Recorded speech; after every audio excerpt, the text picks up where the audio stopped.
Hello, my little pretties. What's up? It's your mistress, the Queen of Lions here, and welcome back to another episode of Shadows and Pretties. Now, today, this is episode 37. So, with all due sincerity, for those who live, above the equator, or those who have seen this movie, are probably knowing that winter is around the corner, and winter is going to start to, happen very soon. At least to me, where that is, well, at least to where I am, and some other, places as well. Today, I am going to be talking about the Disney movie Frozen. Now, this movie came out in 2013. So, I am going to say this right now that this movie was amazing. I definitely have to say right now that this one is amazing. It's a really well made movie, and it's a really great concept when it comes to, well, the whole stuff that is going on. Now, there's a lot of information about it, so we might not be able to cover the whole topic, but since I am doing the first one in Shadows and Pretties, I will, however, do Frozen 2 in the future, which I don't know when that will be, but that will be eventually whenever I get the opportunity. So, for those who haven't seen Frozen, I'm going to warn you right now that I'm going to pretty much be spoiling everything. So if you do not want to hear me spoil anything, then I highly recommend you leave this video right now. So I'm going to give you guys a few seconds while I'm talking so you guys can click off the video if you want. If you don't want any spoilers. So Frozen is a computer animated fantasy Disney musical film produced by Walt Disney Animation Studios and was released by Walt Disney Pictures.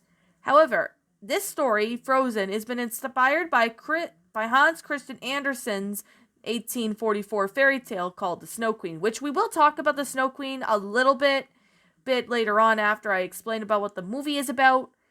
But I'm not going to be, going too much into that topic because that is going to be a topic for another day. So, with that being said, I am going to be explaining about, what Frozen is about. So, it tells a story about a fearless princess who sets off her journey alongside of a rugged iceman and his loyal reindeer friend and a native snowman to find her strange sister whose icy powers are trapped in the kingdom of eternal winter.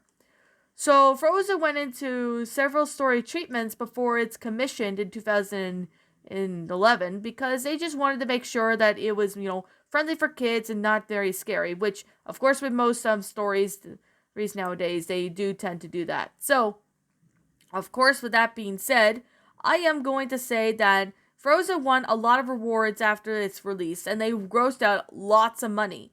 I guess it's because it's that good. A lot of people really enjoyed that movie so much.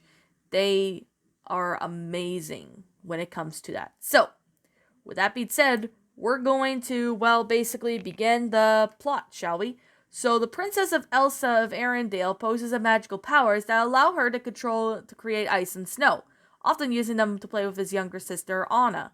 Now, after Elsa accidentally injures Anna with her magic, her parents, the king and queen, both take the siblings to a colony of trolls led by Grand Pabbie. Now, he heals Anna, but alters the memories so that she forgets Elsa's magic, and Grand Pabbie warns Elsa that she must learn to control her powers, and that fear will be her greatest enemy. So the king and queen have isolated both sisters within the castle from each other.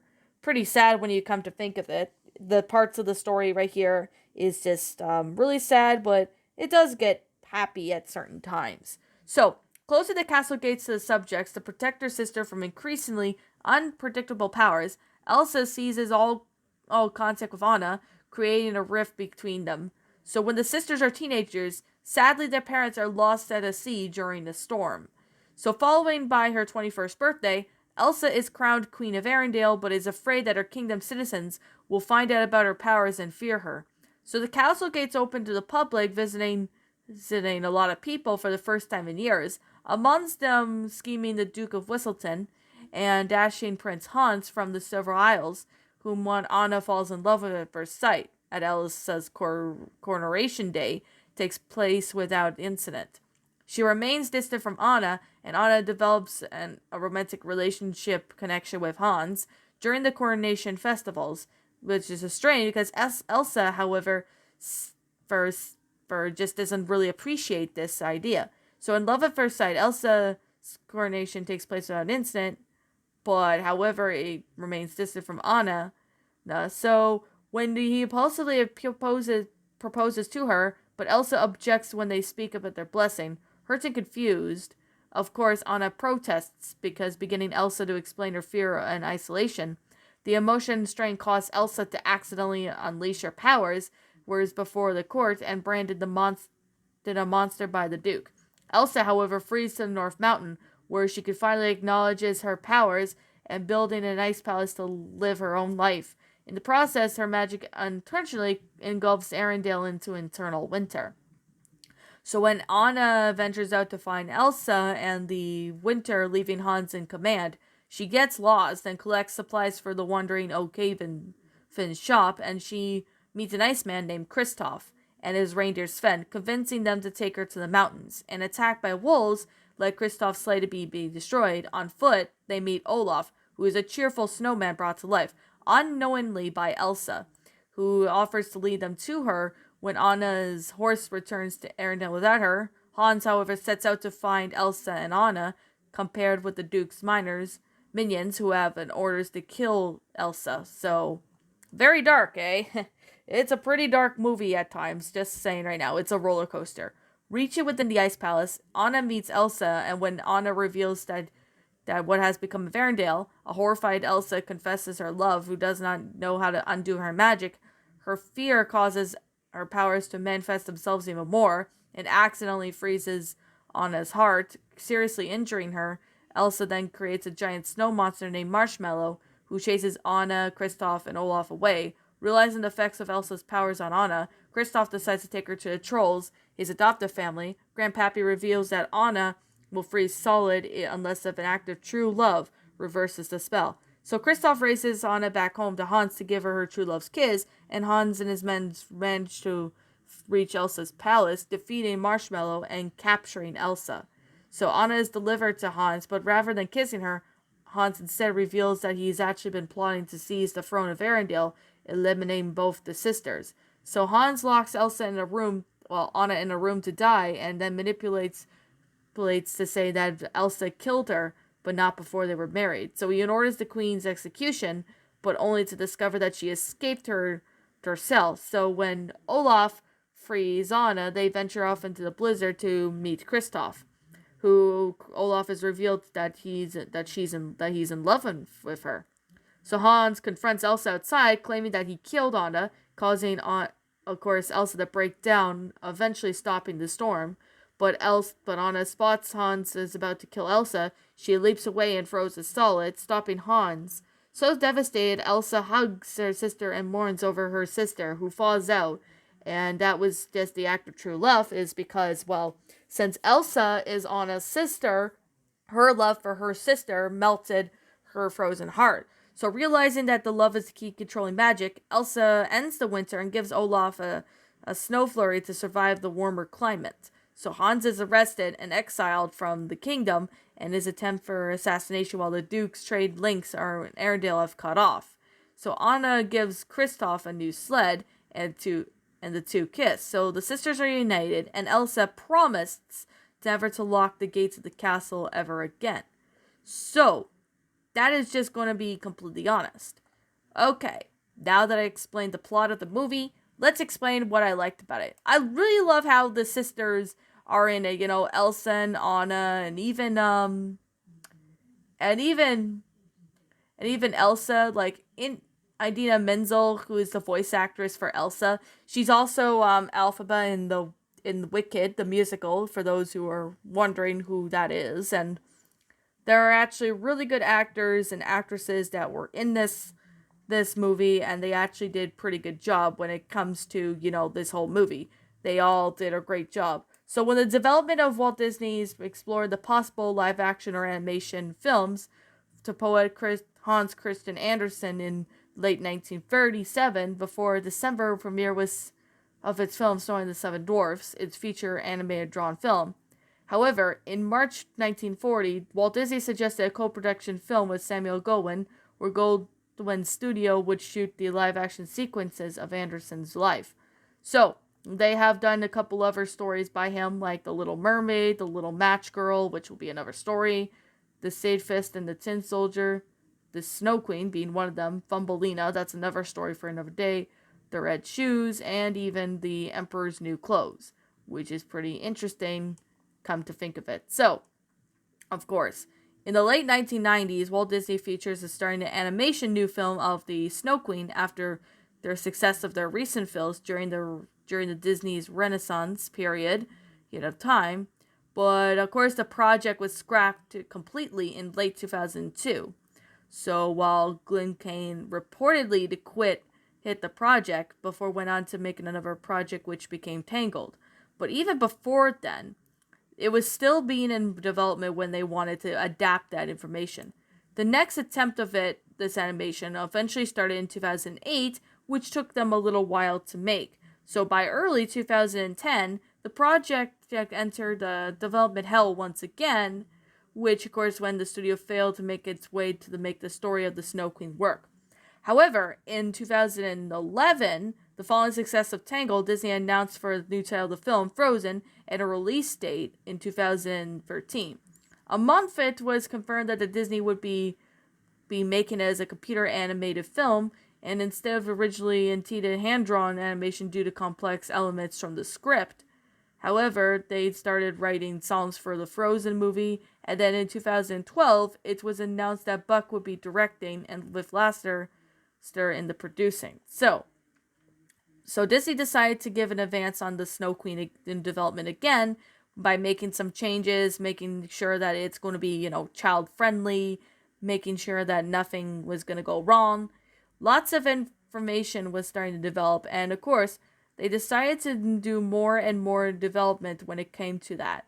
So as they were making more and more, more concept when they were writing the Snow Queen, or Frozen in this case, lots of films had started to go on, and it became very popular that the second movie eventually came out in 2019, which in March in 2015, Disney said they were going to eventually do the sequel to the movie Frozen.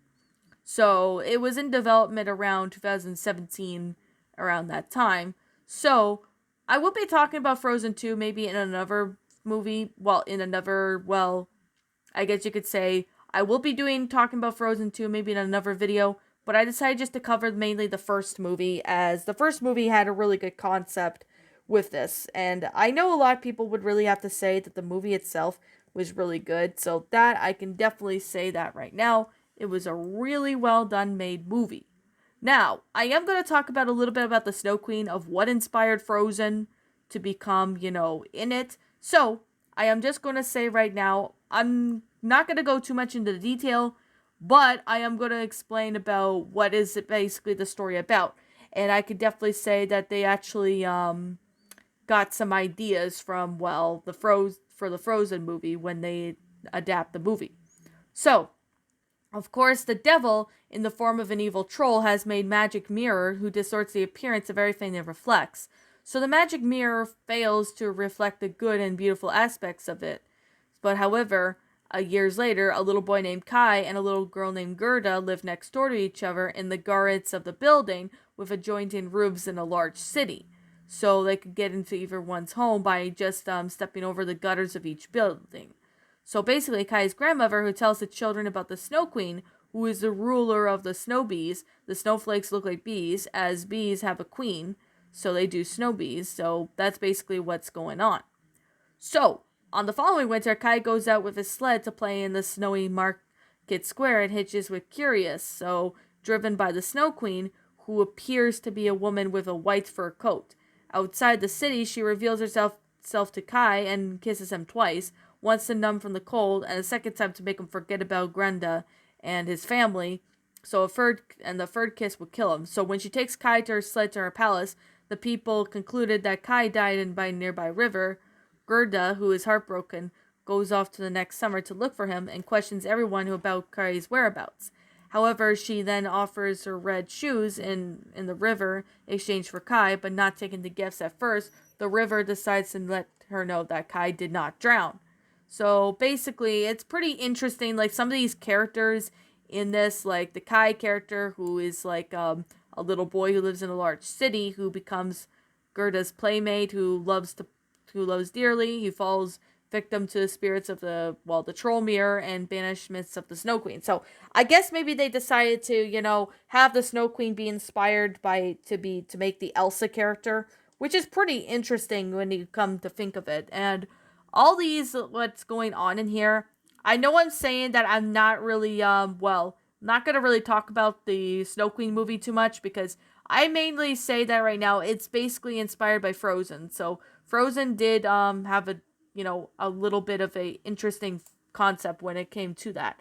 So basically they met the robber girl who led from way back home, Kai and Gerda find that everything is home and where it is they have changed, so they're now grown up and delighted to see that it was summertime. So that's basically the ending of this. So some of the characters like, Anna, Elsa, Kristoff and all that, they were inspired by the Snow Queen story to make it. So surprisingly, I know Disney dropped the project a few times. Just like I said with Little Mermaid, I think in the 1940s or something, that they wanted to adapt Little Mermaid, but they just dropped the project because they thought it would be a little too challenging. But however, eventually in the years went by, they eventually picked up the project and began to work on it.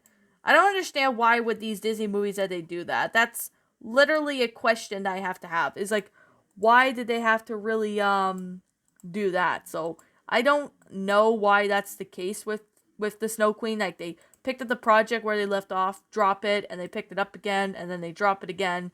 It's a roller coaster when it comes to, making these kind of concepts for movies. It's pretty something if you come to think of it. So, with that being said, I'm going to say right now that I really do love Frozen. Like, I really like a lot of Disney movies, and I think Frozen actually has a special place in my heart.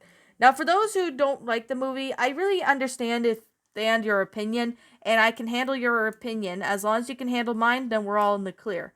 Now, I'm going to say right now that, this video, as long as it is, what did you guys think about this? I'm just going to say right now, what did you guys think about this movie?